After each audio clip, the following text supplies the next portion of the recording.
While studying modern Indian history, we come across a lot of personalities.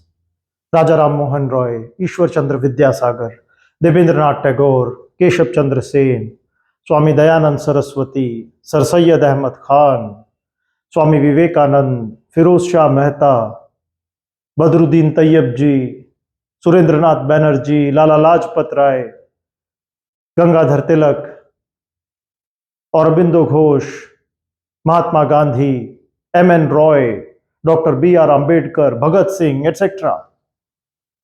We study their ideas, their thoughts, because we want to understand their worldview and how their thoughts and ideas contributed towards shaping of the idea of India as a nation. Everybody contributed. So before we could understand their worldview, let us understand the political ideologies which forms the basis of the modern political thought. The political ideological prism conventionally is divided into three major divisions. So we have the state,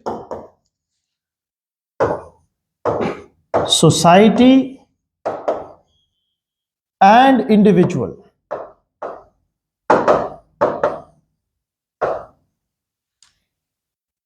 Now, the political thought that supports individual over society and state is known as liberalism.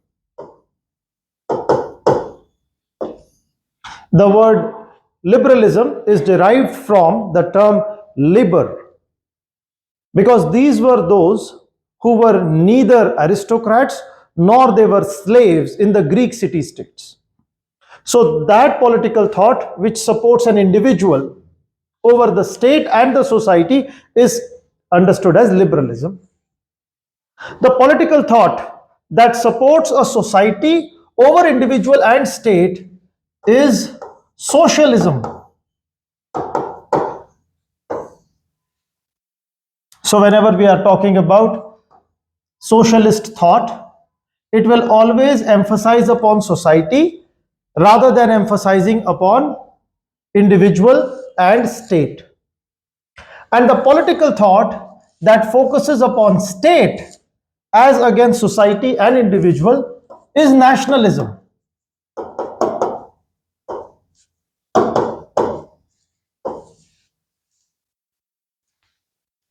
So we come across three important divisions or three important ideologies: socialism, liberalism, and nationalism. Now, liberalism as a political ideology, it emphasizes more upon individual rights. So, rights, whether it is political and civil, then constitutionalism,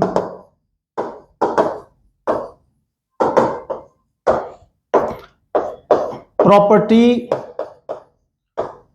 qualifications, and representative forms of democracy.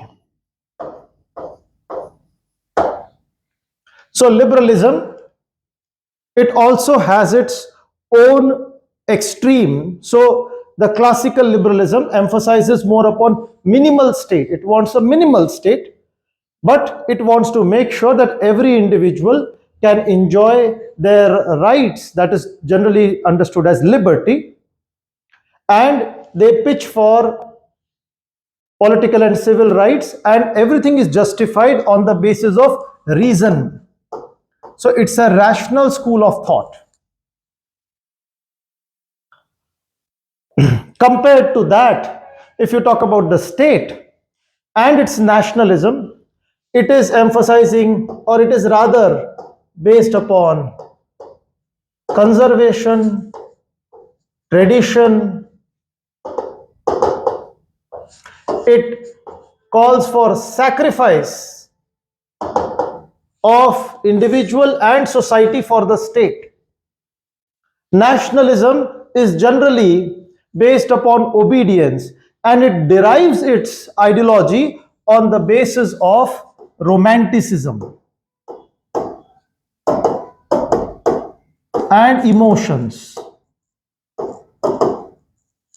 So, as against liberalism, nationalism is deriving from romanticism and emotions. It is more historical in its narrative. Socialism, as a thought, it is emphasizing more upon equality. So, socialism will say that man is a social being, society comes first.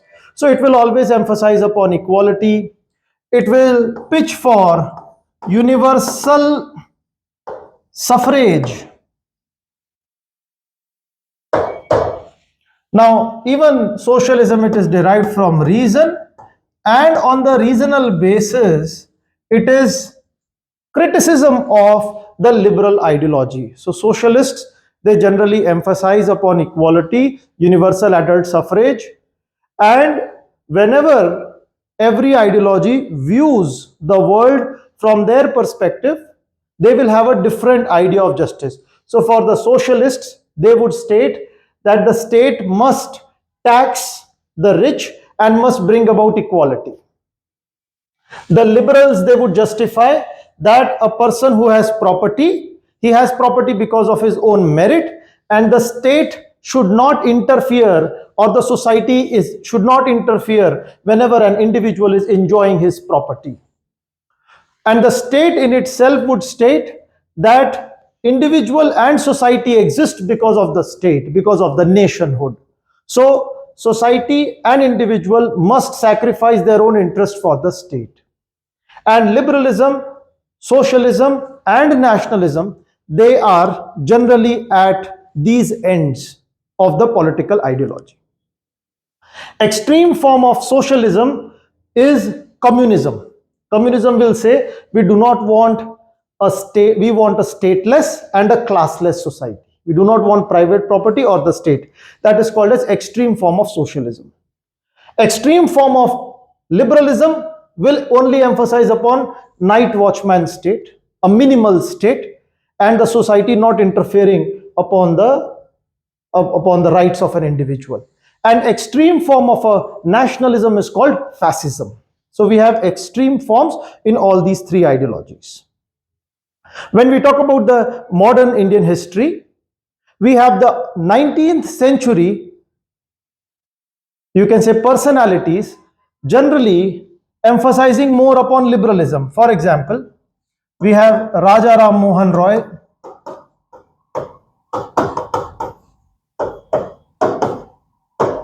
Now, he was emphasizing upon political and civil rights. So his idea was for social political reforms, but his ideas were based upon liberalism. So all other nationalists, whether it is Raja Ram Mohan Roy, Surendranath Banerjee, Vyomesh Chandra Banerjee, whether it is Gopal Krishna Gokhale, now these are all liberals. They would be supporting a liberal ideology. Now, the difference between moderates and extremists was the moderates, although they were nationalists, but they were liberal nationalists. The extremists, they derived their nationalism more upon romanticism and emotions. For example, the ideas of Aurobindo, that is, he devised the cult of Bharat Mata, or the cult of Bankim Chandra Chatterjee,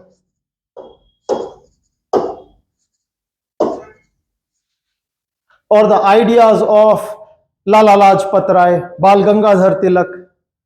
So the very initial cult of Swaraj, that was nationalist in its narrative, that was more of romanticist and emotional, appealing to the masses. And in 1920s, the ideas that came, they were socialists. For example, we have ideas of M.N. Roy, Dr. B.R. Ambedkar, Bhagat Singh. Now, all these ideas were socialist because they were emphasizing more upon equality. Every school of thought could have had extremist expression of their ideas. For example, M.N. Roy, he would at one point of time support a complete communist ideology. So he went to the extreme form of socialism. Whereas Jawaharlal Nehru,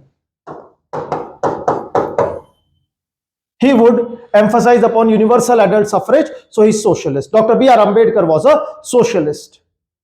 Now, Motilal Nehru was a liberal. His idea was what? Dominion status.